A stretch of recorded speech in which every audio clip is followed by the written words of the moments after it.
பாருங்க, இதான் இது நானா எடுத்த வீடியோ, காவல்துறை எடுத்து வெளியிட்ட வீடியோ.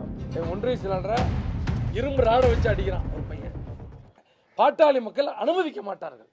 அதை எந்த நிலையிலும் நாங்கள் ஏற்றுக்கொள்ள மாட்டோம்.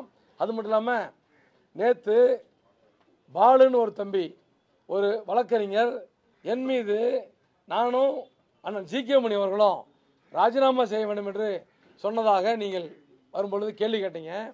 நான் கேட்குறேன், 2021ஆம் ஆண்டு நடந்து முடிந்த தேர்தலில் எனக்கும் சீட்டு கொடுத்தாரு, அவருக்கும் சீட்டு கொடுத்தாரு. நான் பாட்டாளி மக்கள் கட்சி துவங்கிய காலம் தொட்டு அதில் தான் உறுப்பினர், வேறு எந்த கட்சியும் உறுப்பினர் இருந்ததில்லை. நாங்கள் வீடியோ முழுக்க காவல்துறையால் எடுக்கப்பட்ட வீடியோ. காவல்துறை எப்படின்னா, காவல்துறைக்கு நடந்த செய்திகள் அனைத்துமே 100க்கு 100% நடந்தது உண்மை. ஒரு இலவு கரியத்துக்கு போகிறேன், போகும் பொழுதே அங்கே ஒரு எங்கூட வந்த கார் கண்ணாடியை கோகுல் எங்கள் மாணவரணி துணை செயலாளர் கண்ணாடி உடைக்கிறாங்க. நான் அமைதியாக வாங்க பண்ணிட்டேன். உடனிருந்த காவலர்கள், போலீஸாருக்கு எல்லாம் தெரியும். நான் காரை விட்டு இறங்கலை, நான் காரிலேயே உட்காந்துட்டு இருந்தேன். என் மீது வழக்கு பதிவு செய்திருக்கிறார்கள். இது எதுக்காக வழக்கு பதிவு செய்கிறாங்கன்னா, 3 எம்எல்ஏக்களை அன்புமணி அனுப்பிச்சு இங்கே எஸ்பி ஆஃபீஸை முற்றுகையிட சொல்கிறாங்க. எஸ்பி ஆஃபீஸில் முற்றுகையிடுறாங்க.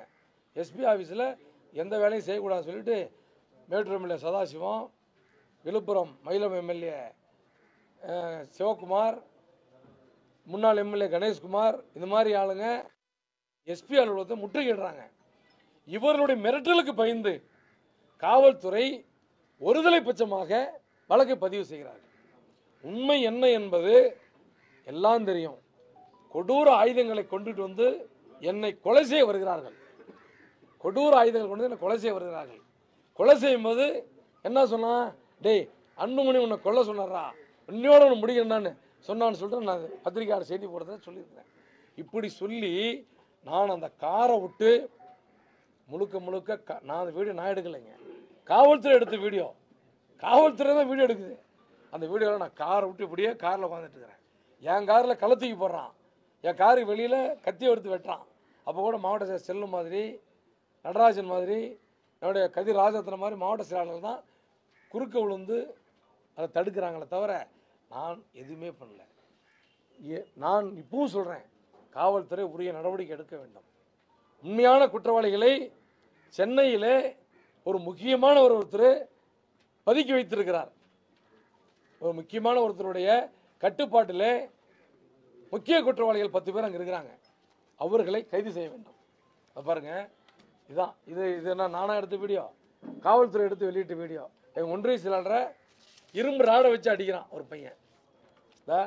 எங்களுடைய அவங்க ஒன்றிய செயலாளர் ஒருத்தன், சடையப்பன் ஒருத்தன், அவன் பாரு கத்தி கையில் கத்தி எடுத்துக்கிட்டு என்னுடைய காரை நோக்கி வேகமாக வர்றான். இங்கே எந்த இரும்பு கட்டை வச்சு அடிக்கிறானுங்க. இன்னொரு பொறுப்பாளர் ஜேபி என்கிற ஜெயபிரகாஷ், புதிதாக ரவுடியாக உருவி கொண்டிருக்க இந்த பையன் ஒரு கட்டையை தூக்கிட்டு அடிக்க வரானுங்க. இதெல்லாம் நான் எடுத்த வீடியோவில் அவர் கல்லை தூக்கி என் காரில் போடுறான்.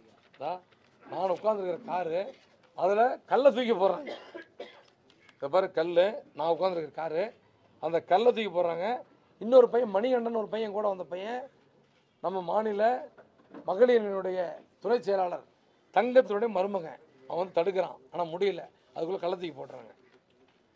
அவன் மட்டும் அவனை தள்ளி விடலன்னா அந்த கல் என் மேலே மூஞ்சில் விழுந்திருப்பான்.